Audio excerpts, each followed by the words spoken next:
Welcome to Go Lurk Yourself, a podcast about streaming on the internet. My name is Crunky. And I'm Cherry Cake. Today we're going to talk to you guys about a couple of new games we've been playing on the Switch, of all things. Cherry's been playing, is it called Pokemon Quest. Switch? Quest. Pokemon Quest. I'll probably rename that in the show title from Pokemon Switch. As to not trigger everyone who wants the new Pokemon game now, the full-on one. And I've been playing the Street Fighter 30th Anniversary. You guys know me, I'm a pretty big Street Fighter hunk from way back. And I could tell you the idea of playing this online against other people seemed like a really awesome thing at the time. Before I click that buy it now button.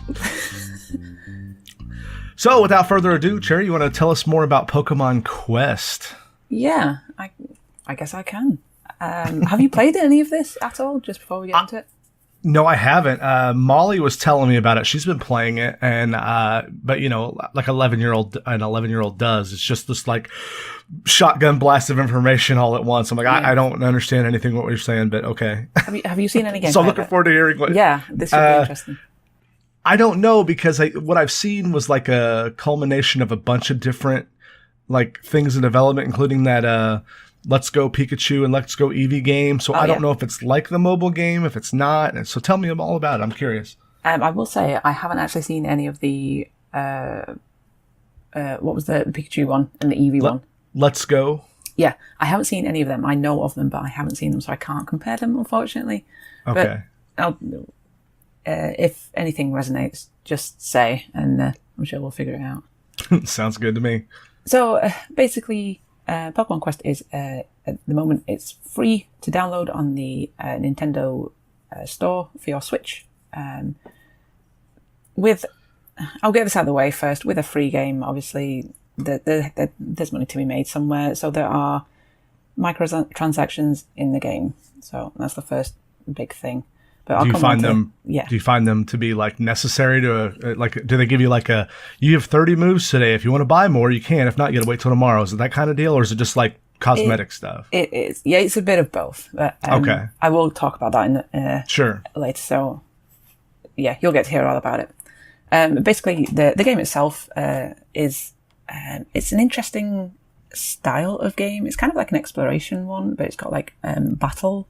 And RPG elements to it, where you move around this island that you have been chucked onto. I think you're searching and you end up crash landing onto this area, and I can't remember the name of the actual island itself. It has a name. I forgot to make a note of it. But do you know if it's like one of the old islands from one of the old games, or have any idea? I will say I haven't played any of the Pokemon game apart from Pokemon Go. So okay, yeah, any big Pokemon fans out there will probably be able to tell me if it is a throwback or not. I don't know. Gotcha. Is it called Kanto? Kanto? No, I know Kanto. Okay, at least I have watched Pokemon. I just haven't played any of the games. All right. Okay, so you get put on this island, and initially straight away you get to pick one Pokemon, which is one of the base Pokemons, including Pikachu as well, which I chose Pikachu because he's the best. So there's other ones like Squirtle and Bulbasaur and Charmander, all the basic ones. It's very similar to Pokemon Go, where you get to choose one of them.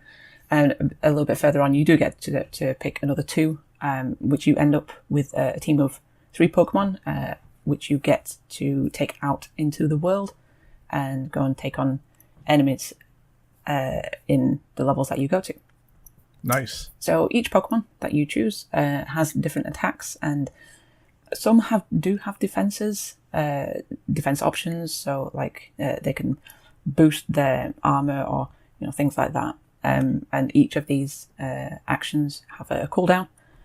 Along with the attacks, there is 2 types, which is long range and close range. So it's up to you what kind of combination you choose with each Pokemon that you take with you. So you can have both of these, or you can have one of these, depending on what kind of attack style you want to go for. So is it like turn-based, like the old school ones? No, it's It works on the cooldowns with each attack. So you have like a little button on the screen itself for each of the attacks under the Pokemon, and once you click it, it has a cooldown. So you see the button itself will come back to color, and when it's ready to use again. So yeah, it's not. So it's like real time but you're relying on cooldowns, and you're kind of firing them off as soon as you can. Yes. Yeah. Oh, that sounds like the old was it Final Fantasy Crystal Chronicles system? That was the first time I ever saw a system where it was not turn based, but it was based on cooldown. So that's cool. Yeah, it is. It's quite good in that aspect because there is an element of strategy to it. So you can just go into a battle and just spam all the attacks on all three of your Pokemon, but it will mean that you have to wait for the cooldowns until you can attack again. So it will essentially take out your three attacks all at once. They do have like a standard hit, so they're not just they're taking damage. I do like those kind of systems because it kind of bridges the gap between straight up turn based and button mashing. And there's like you can if you're good at Twitch reactionary stuff, you get a little bit of benefit there. If you're really good at turn based RPG, your strategy side really pays off. Once you're in one of the levels, one of the stages that you go to fight the enemies, the actual movement of the Pokemon is automatic. You don't take control of where they go. The Pokemon themselves will it's almost like a set path that they take, and they seek out the enemies within the level by themselves. So you don't. Oh, wow. Yeah, you don't have any input into that, which I can see why they've done it like that, but it does kind of take an element away from the gameplay, which I think I would have preferred to be able to control them. So no, just because I'm slow. You're talking about the overworld, not during combat, right? Like your exploration phase. No, the exploration when you're in a level taking on enemies. Oh, okay. They kind of move around and do what they want. Yeah. And so you have to basically react to where they are, depending on what ability they should use from where they are. Yeah, kind of. Yeah.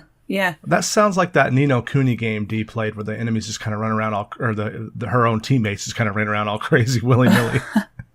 But yeah, which brings me on to the actual enemies themselves. They come in waves, so they're not just like a massive bunch of enemies just scattered around. They will attack you in certain waves, and you in a level you have between 3 or 4. So you do get like a little bit of a respite where your Pokemon can obviously regain the attacks and defenses that they've been used. And at the end of the level, there is a boss that you have to fight, which is essentially a kind of like an evolved Pokemon. It's not one of the base ones. So last night I was taking on a Golduck. So yeah. Is that a grown-up Psyduck? I want to say yes. I'm not too up on my Pokemon, so... Me neither. I just know Psyduck because he's the little cute one that has his hands on his head. Yeah. He's the bit of a dumb one, but he has his uses. Don't we all? Yes. So each stage that you have in the overworld, they consist of 5 levels, which... again, it has a boss level at the end of... so level 5 will be a boss level, and it actually says boss on... yeah, it says... Boss Sayer is a big sign outside the door that says, come get some, bitches. It says boss on it. Yeah. That's what my boss at work's door says, too. Boss. Oh, it'd be a tough fight, wouldn't it? I get my sword and shield and go in there and go, come at me! So you get to the end of the level, you defeat the boss. And then after completing that one particular stage with all the 5 levels, it's all done, you do receive a statue. The statue itself, it does give boosts to the Pokemon that you have. So, for instance, I have one at the moment which gives additional XP to Pokemon that are levels 1 to 5. You can get various different ones that are specific to different types of Pokemon. So that's kind of cool. Yeah, that's neat. And going back to, I actually, I don't think we've touched on this yet, but the way that you were talking about the microtransactions earlier, about buying moves or buying lives and that kind of thing. The way it works in Pokemon Quest is that you have a battery, and the battery consists of 5 moves, I guess, or tries. You have 5 goes at taking on a level, but regardless of if you complete the level or if you fail, if your Pokemon do get defeated, they don't die. Mm-hmm. All right, they just go back into their Pokeball. So that'd be a bit morbid. Yes, if they die. Yeah, it would be. You don't lose Pikachu is dead. It just shows your characters weeping at a gravestone. Yeah. And then after each try is taken off, it will take 20 minutes to refill. So there is a waiting period, I guess, in that sense. And you can pay past that, I'm guessing, right? You can, yeah. The currency in the game is made up of PM tickets, which stands for Pokemart tickets. So, which you can earn them by completing the levels, or you can buy them from the store if you really wish to. But I have found that I haven't had a lack of tickets at the moment. I haven't had the need to. So you get the vibe that's kind of like in-game stuff. Well, yeah. The tickets themselves, like you just said, you can use them to refill the battery, so you can get the 5 moves if you really want to. You can also use them if your Pokemon get defeated in a level. You pick up items along the way once you defeat enemies. If you do if you do lose in a level, you can use the PM tickets to actually pick up the items that you've collected instead of having to discard them and restart again. One good thing that I found about this is that you do get free tickets, which is kind of like, it's a daily logging thing. It refreshes every 22 hours, it says, but you do get 50 free tickets. So we can't exploit you for all that money if you're not hooked to it by logging in every day and checking. Yeah, that's true. Yeah, so like 50 tickets is more than enough, I find. I think it costs like 20 or 25, I think, to refill your battery. So, how much are these? When you went to the eShop, how much were these tickets to buy in real money? I didn't actually look because I didn't get that far. So it didn't prompt you. You weren't so compelled to even check. So that's good. Yeah. I just out of curiosity, I looked on the store, or the Pokemart is what they call it, and there were some offers that were on there. Like buy a bundle, get this, and this.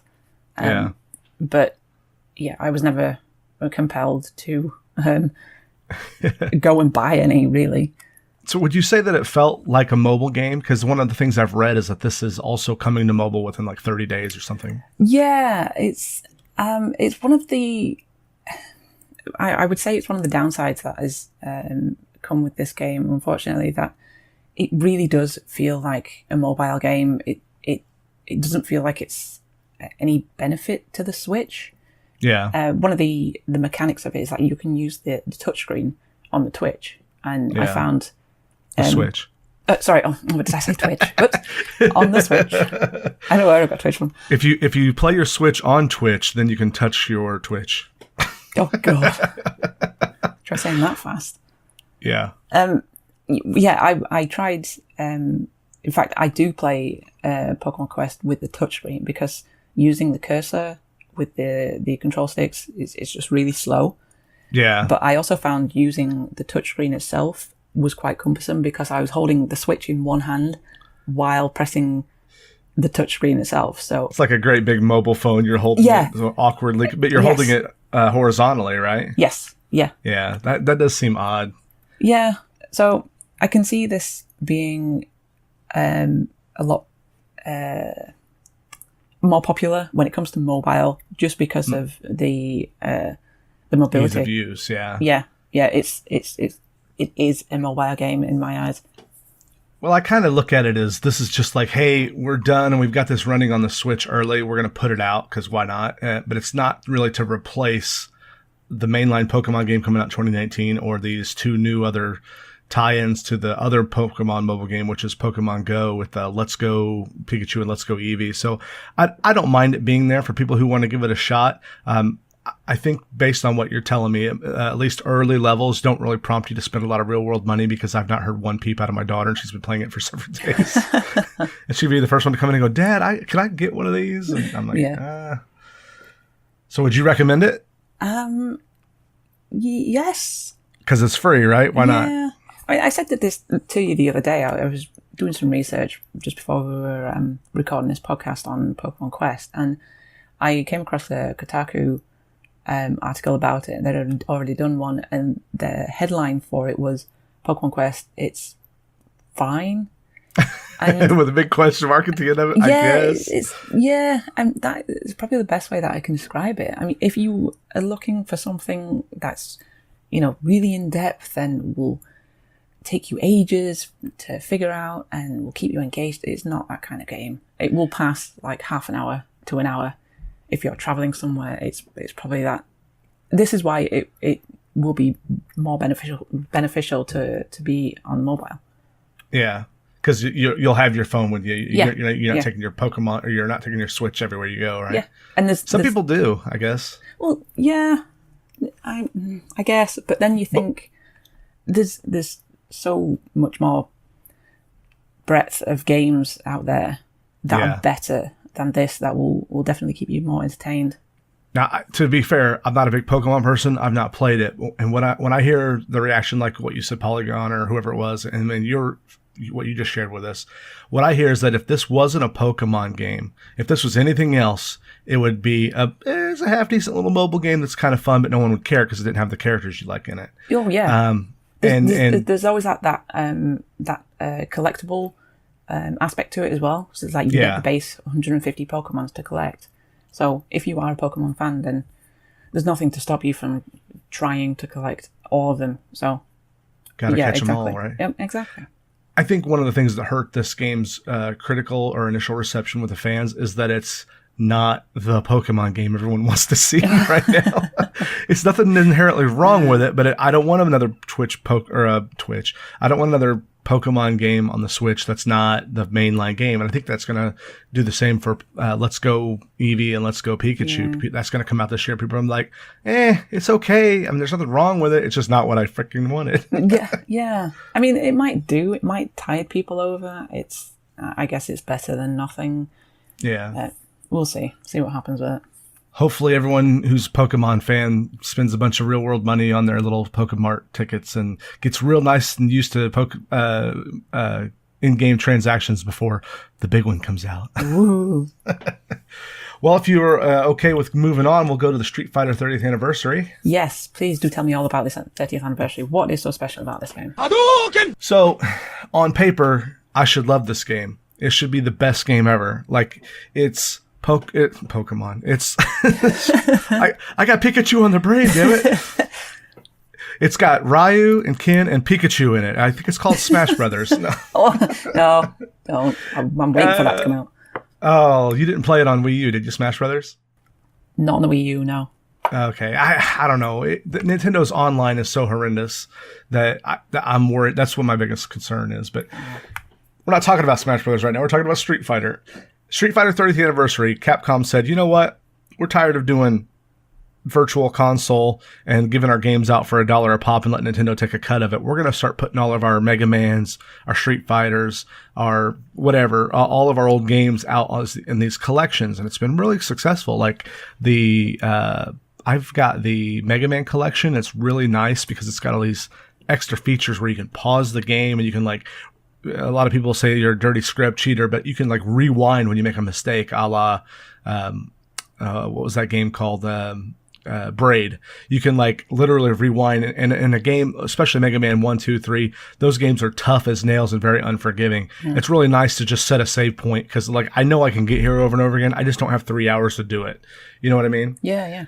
So Street Fighter 30th anniversary takes Street Fighter 2, Street Fighter 2 Ultimate, Turbo, all the variants, Street Fighter 3 Alpha, and then the very last one of the 2D before they went to Street Fighter 4 was called, I'm going to get lambasted for not remembering the name of it, but Street Fighter 3 something fighters. I don't remember, but it's like literally looks like a digital cartoon. Like I never played that one a lot because I kind of fell out of Street Fighter when Alpha came out. Yeah. But playing it now, it looks incredible, and it's very highly fluid animation for a game that is 100% 2D. There's no 3D rendering going on at all. But here's the thing. I've had it for about 3 days, and I've played it in handheld mode the first night and thought, I'm just not into this.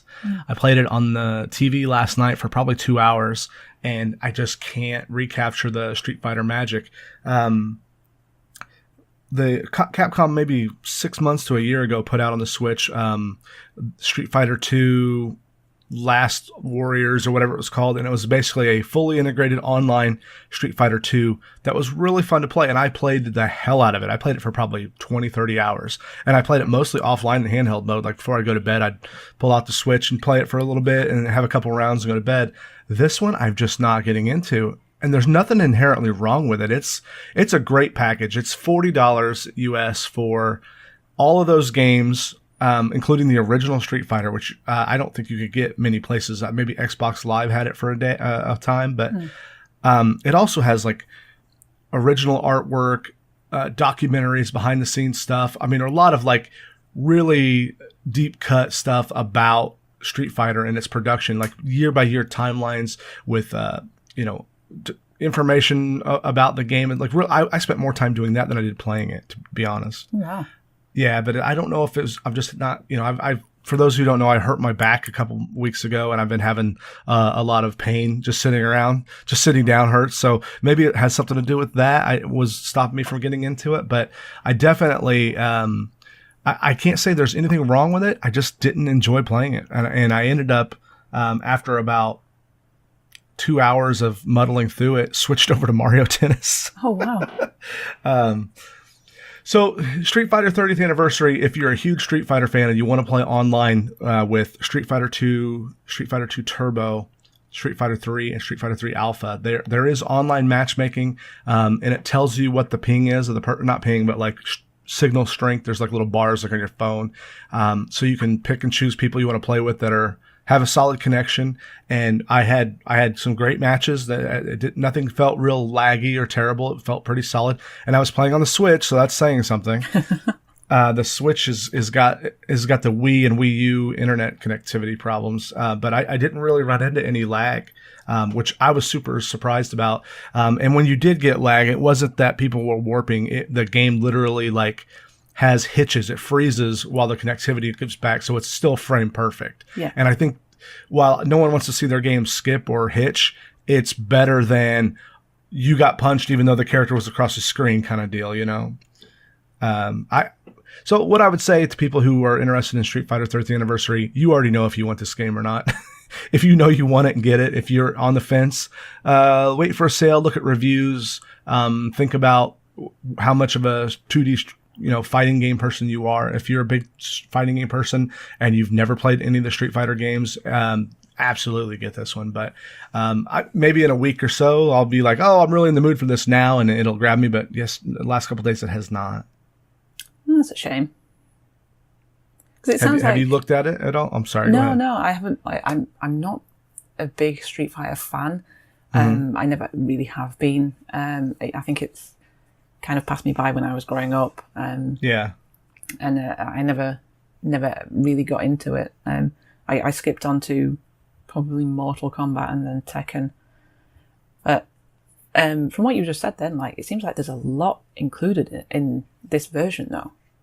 It absolutely is a huge package of Street Fighter stuff. If you like Street Fighter 1, 2, 3, and Alpha, if you like all those games, you're not going to get a better bundle than this. And it's all on the Switch. It all has really good integration and a lot of fan servicey stuff. You can go through and look at concept art from Street Fighter 2. And this is stuff that's never been available anywhere else before.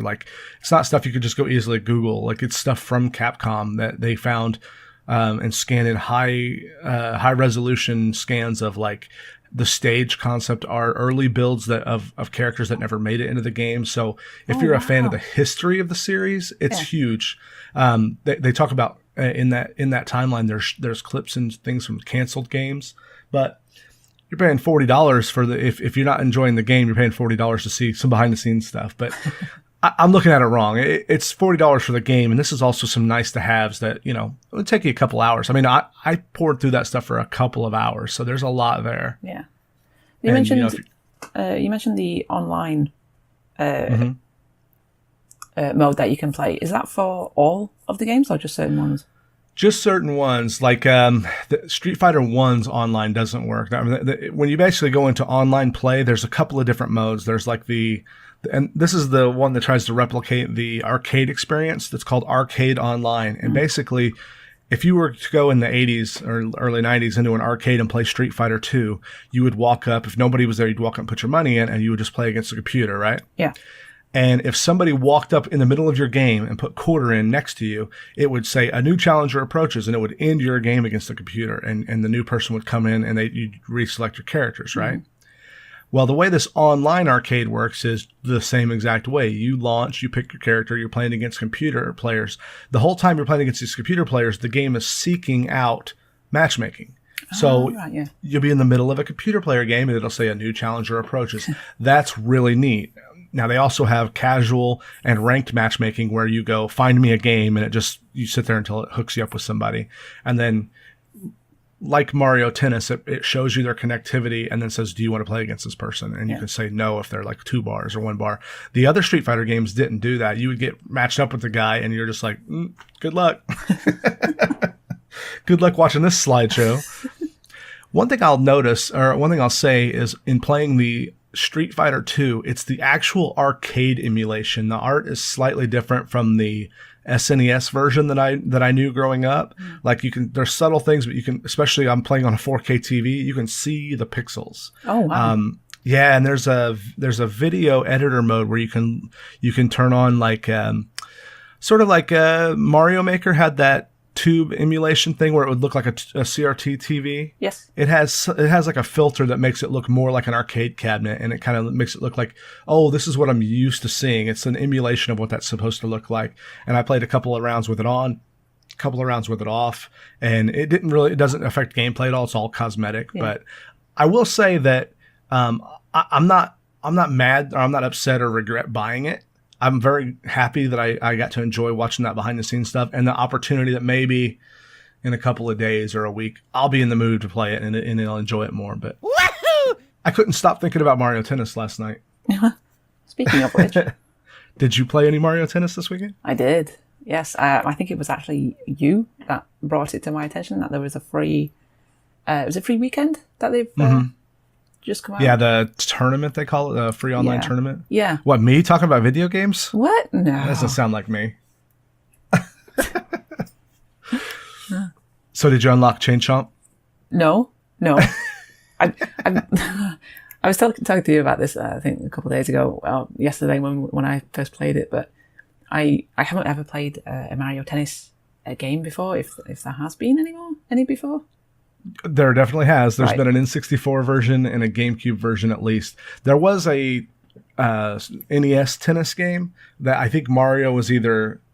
I don't think he was I didn't play it a whole lot if I ever did. Yeah. He was either the officiator or maybe he was a character. I don't remember. But there was a tennis on the NES.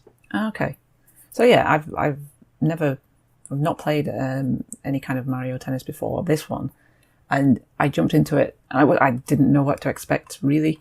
But it took me through the tutorial, and my head got mashed from trying to memorize all of the...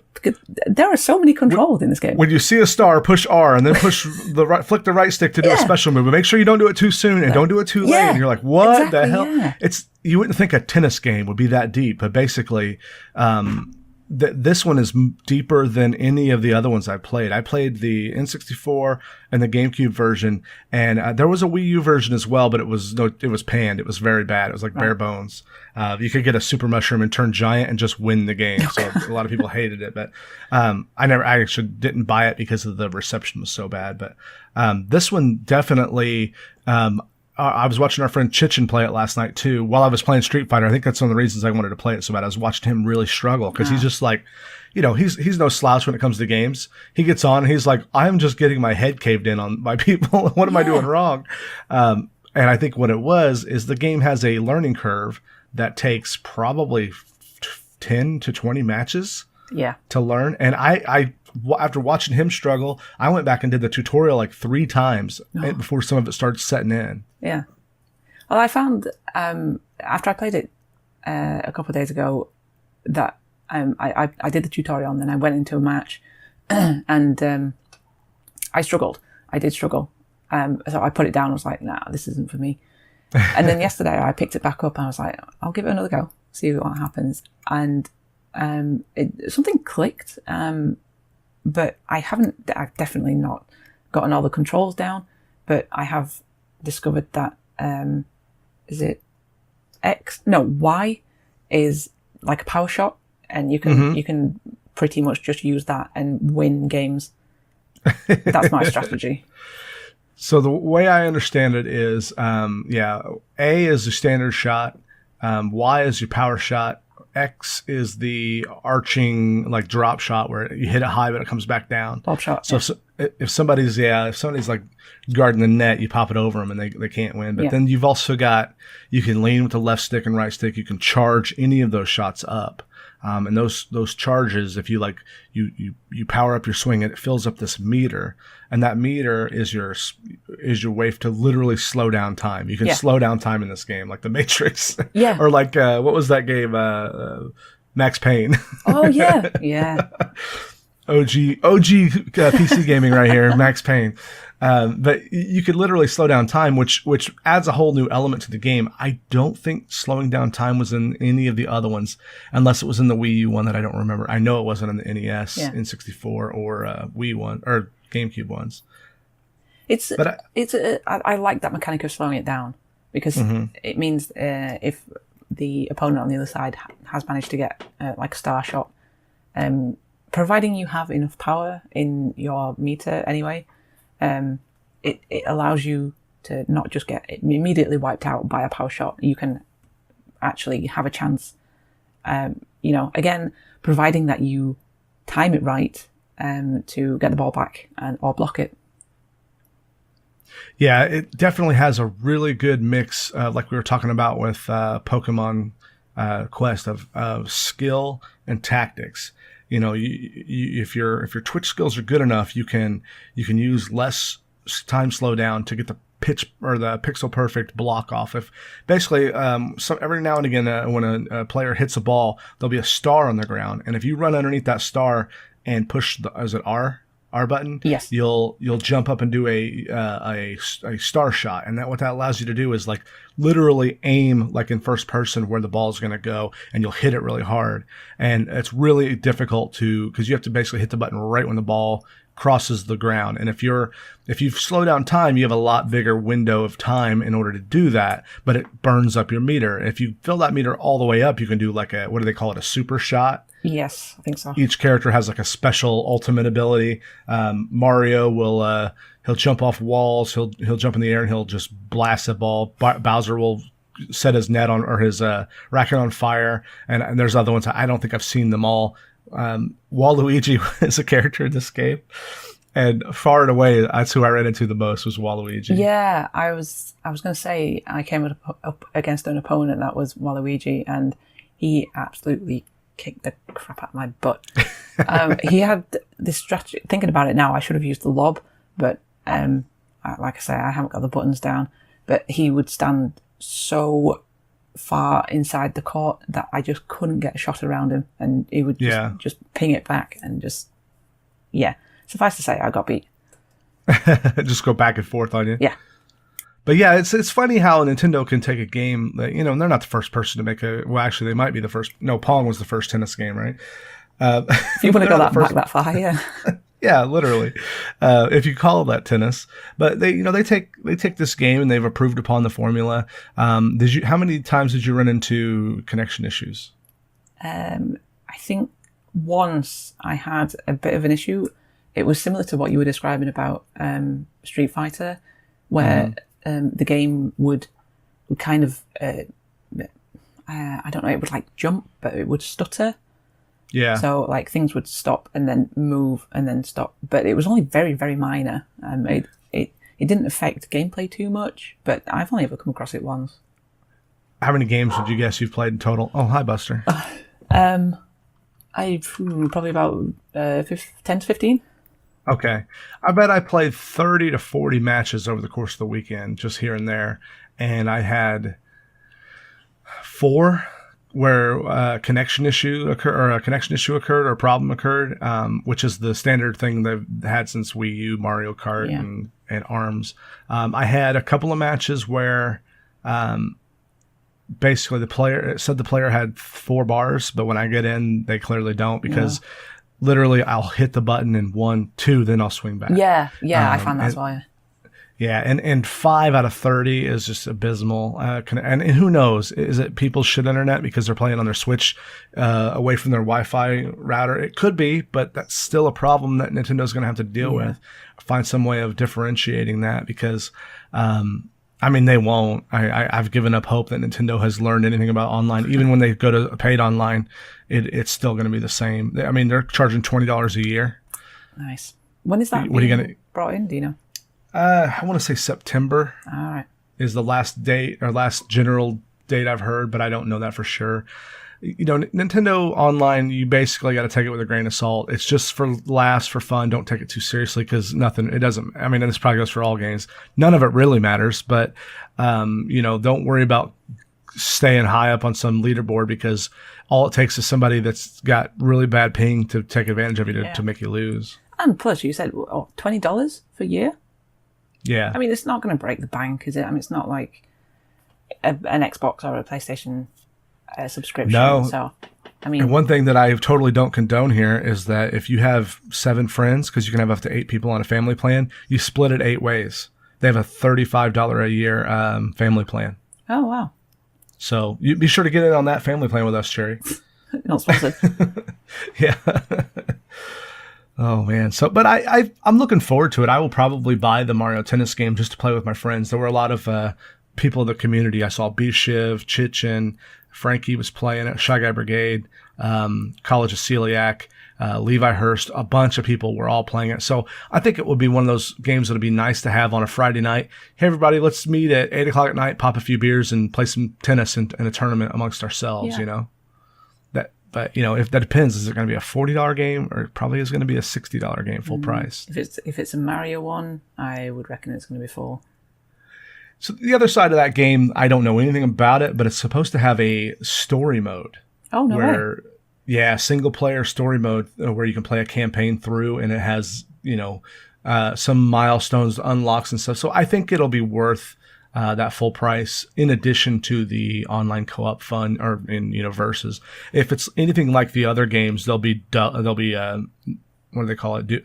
Doubles. Yeah. Where you can play 2-on-2, and I think getting 4 of your friends or 3 other of your friends together, or even a bunch of them, having tournaments or 2-on-2 fun, I think that could be a lot of fun, especially if we all hop on Discord, because Nintendo doesn't have voice chat. I have a question. Yeah. Does this game incorporate any motion control? Yes. So you can use the controller separate, as if you can swing? Yes, you can. You can use it just like Wii Sports Tennis. Right, okay. So, because I was just curious in that aspect, because I think, like you were saying with the getting some friends together maybe, and, having a little mess around on it, if you were to play doubles with, your family, that could be fun. If you could, get up and actually move around and start swinging and, potentially cause damage to things with the games. So. If you have an extra set of Wii, not Wiimotes, what are they called on the Switch? Joy-Cons. Joy-Cons, thank you. Okay. Oh my God. Those thingy-majobs that hook to the Switch. What are those called? So if you we have 2 sets, and we have a Pro controller. So we couldn't play 4-player with motion control. But the nice thing is, if you have 2 sets, you can each use one Joy-Con, turn it sideways, because it's got the L, the R, and all the 4 buttons. All of them do. So that's pretty slick, I think. Yeah, I do. I love the design of the Joy-Cons, even though I do find that by themselves they are quite small for my hands. I get a little bit of cramp sometimes if I use them for too long. But I think that lends to, like you said, when you just want to hang out and play with your family, you're not real concerned about it have to be the absolute best comfortable thing. It's just like, hey, let's play it for a bit. Exactly, yeah. I think, a lot of people hated the what was the 1-2 Switch game that came out when it launched. Yeah. But I could tell you right now, it was their attempt at recapturing that Wii Sports, getting Grandma and Aunt Maru or whatever her name is to all play. They don't normally play video games. Yeah. When we went on a road trip last summer or last spring. It was right after the Switch came out, maybe a month, not even that. And to visit my my grandmother who turned 103. And we were going to go visit her the next day, but I had my dad who's in his 60s, his wife who's in her 60s and in a wheelchair, only has one arm, and she got to play 1-2 Switch and just had a blast. Oh. And it was the first time I was glad I ever bought that game. My daughter loves it. My wife and we played it for like an hour or two, and we're like, this is cool, but it should have been a pack-in game with the Switch, and not a $60 release like it was. But I since traded it in because we just here at home we didn't play it all the time. But I was very glad that I had it for 1 or 2 nights, and that's not a ringing endorsement, but I understand what Nintendo's going for when they do stuff like that. Yeah, for sure. I think again, it's one of those. Similar to your story, it's one of those games that you would buy if you have, I guess, friends over, or if you have an occasion that's going on and you want to bring everyone together, or you want people to interact with each other. It just looks like a lot of fun to play with other people. And I think it was, and I think that's what Mario Tennis is doing better than 1-2 Switch, is it's going to be that game where you can goof off, and everyone knows how to swing a racket, or you at least hope so. You can goof off and say, okay, we're going to turn it on simplistic mode. Let's just wildly swing our tennis rackets. But it also has super serious strategic gameplay with online capability, with leaderboards, a single player story. That that whole package is worth a full price. I've talked myself into it now. Crunk, seal of approval. Right. Everyone go out and buy this game day one. No, but I'm looking forward to it, to be honest. I mean, it pulled me away from Street Fighter. What else do you need to hear about this game, guys? Yeah. Oh man. What else do you have anything else to say about this game? No, I think we covered it pretty well. I think we did too. So how can someone reach out to you, Cherry? If you do want to get in contact with me, I am available on Twitter. You can get to me. I am at cherrycake518. And if you really do wish to follow me on Twitch, you might catch me on there at some point in the near future. That is twitch.tv/cherrycaketv. What about you, Crunk? I am at Crunky_Twitch on Twitter, and I'm at twitch.tv/Crunky, and that's Crunky with 2 N's, KRUNNKY. Be sure also to check out the new blog that Cherry has started to update with some frequency of some sort. There should be another article going out today. Really? Yeah. Oh my God, I'm trying my best. I'm very excited. Do you want to give anybody a sneak peek of what it's about? It is about an indie game that I played probably a few months ago. It's ridiculously weird, but quite wonderful.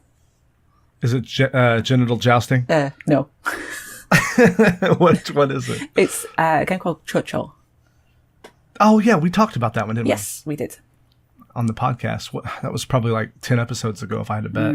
It's called Indie Game Roundup, I think. If you're looking past the past episodes, that's where you can find that one here on the feed. But that's at golurkyourself.blogspot.co.uk. For those of you guys who don't know how to spell co. But anyway, guys, we appreciate you being here for another fun episode. Let us know and give us some feedback on Twitter. You can reply to either one of us, or you can reply to us at the Go Lurk Yourself Podcast, or at Go Lurk Yourself Podcast on Twitter. And let us know what you think about these episodes. Good, bad, anything you'd like us to cover more of, anything you'd like us to cover less of. We'd love to hear from you guys. You can also find me on my Discord. I'll put a link to it in the show notes today, so you guys can find me there. Join up and message me if you'd like to be I have it locked down because of spam, but if you're a real person and you want to hang out and chat, message me and I'll give you permissions to post. And anything else, Cherry? I think that's pretty much it. All right. Well, until next time, guys, thanks for being here, and go lick yourself. Bye. Bye.